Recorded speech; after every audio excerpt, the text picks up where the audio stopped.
Assalamualaikum warahmatullahi wabarakatuh.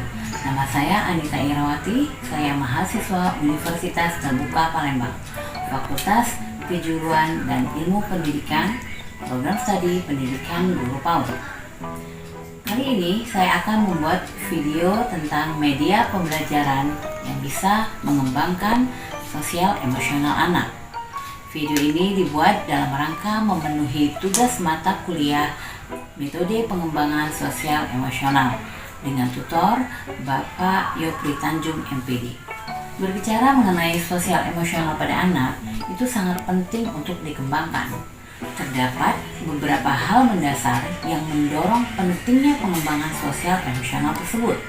Salah satunya adalah makin kompleksnya perkembangan iptek yang banyak memberikan tekanan pada anak dan tentunya memiliki pengaruh pada perkembangan emosi maupun sosial anak.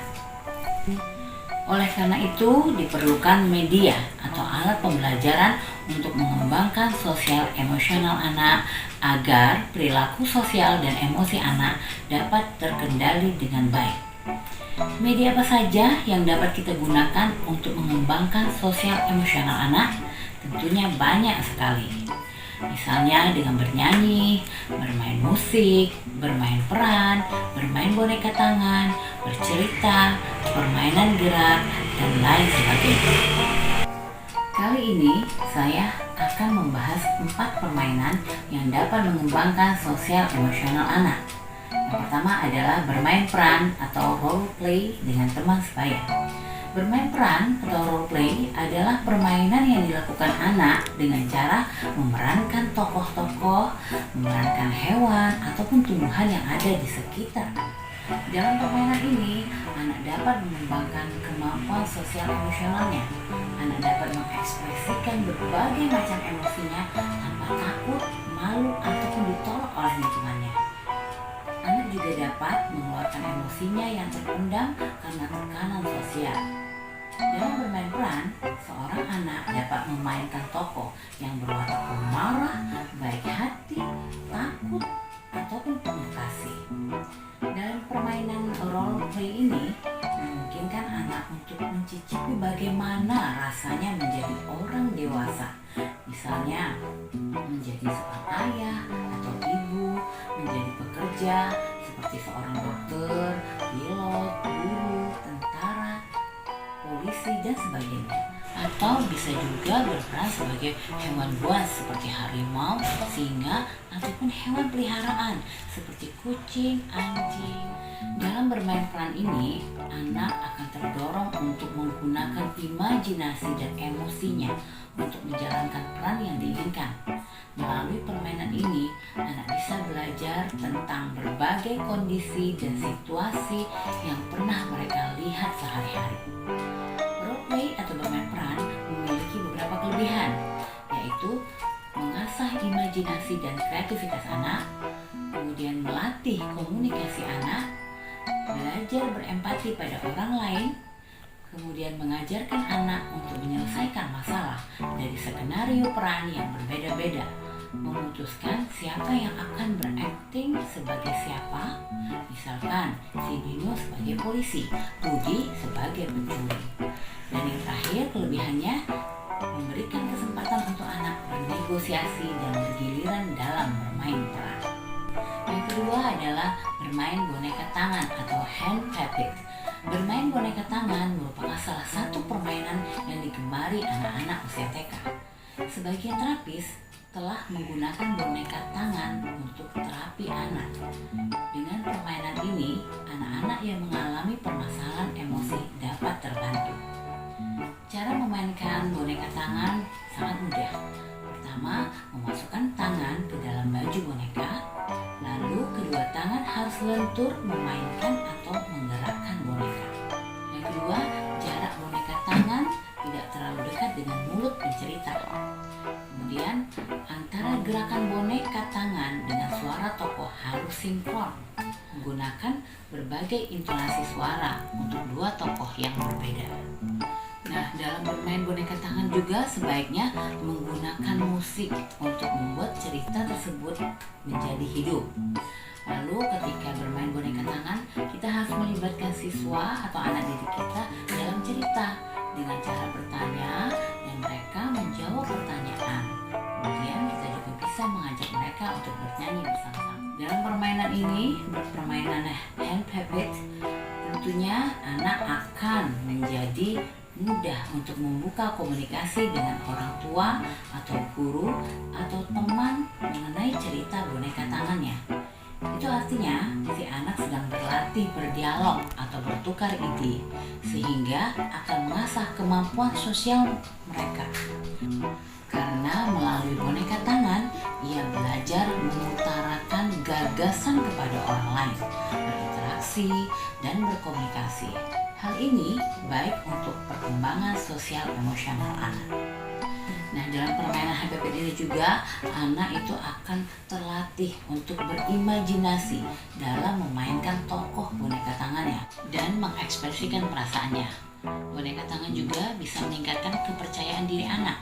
Anak berani, tidak ragu dan tidak kaku memainkan boneka yang ada di tangannya dengan senang hati.